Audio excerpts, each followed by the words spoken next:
నాగ చైతన్య తల్లి లక్ష్మి అమెరికాలో ఉంటారు. ఆమె పెళ్లి కోసం హైదరాబాద్కి వచ్చారు. కొడుకుని కోడల్ని హైదరాబాద్ నుంచి అమెరికా తీసుకెళ్లాలని ప్లాన్ చేస్తున్నారట.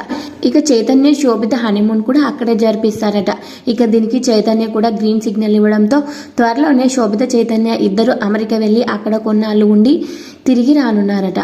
ముందు యూరప్ వెళ్ళాలనుకుని భావించిన ఆ తర్వాత అది క్యాన్సిల్ చేసుకుని అమెరికా వెళ్తున్నారంట. ముందు సమంత నాగ చైతన్య వివాహం జరిగిన సమయంలో కూడా లక్ష్మి ఇలాగే వారిద్దరిని తీసుకెళ్లాలని ప్రయత్నించారట. కానీ కొన్ని కారణాల వల్ల వాయిదా పడిందంట. ఇప్పుడు ఎలా అయినా సరే కొడుకు కోడలిద్దరిని అమెరికా తీసుకెళ్లి కొన్నాళ్ళు వారితో కలిసి ఉండాలని ఆమె భావిస్తున్నారట. ఇక అంతేకాకుండా చైతు శోభిత హనీమూన్ని కూడా అక్కడే జరిపిస్తారట. చిన్నప్పటి నుంచి ఎక్కువగా నాగార్జున వద్దనే పెరిగారు చైతు. తల్లితో బాండింగ్ ఉన్నా సరే చైతు నాగార్జున వద్దనే ఉండడంతో ఇప్పుడు ఇక తన తల్లి అడగడంతో కాదనలేక అమెరికా వెళ్తున్నట్టుగా తెలుస్తోంది.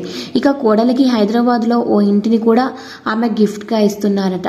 సమంతతో కూడా లక్ష్మికి మంచి అనుబంధమే ఉంది.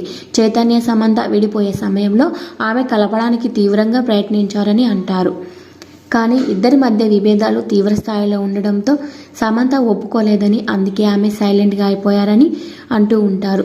శోభితతో వివాహం విషయంలో లక్ష్మి పెద్దగా జోక్యం చేసుకోకపోయినా చైతన్యపై ఉన్న ప్రేమతో ఆమె ఏమీ మాట్లాడలేదంట. ఇక ఇప్పుడు కొన్నాళ్ళు వారిద్దరిని తన వద్దనే ఉంచుకునేందుకు ఆమె రెడీగా ఉన్నారంట. ఇప్పటికీ అక్కినేని ఫ్యామిలీ కూడా దీనికి అంగీకారం తెలిపినట్టు ప్రచారం సాగుతోంది. Thanks for watching.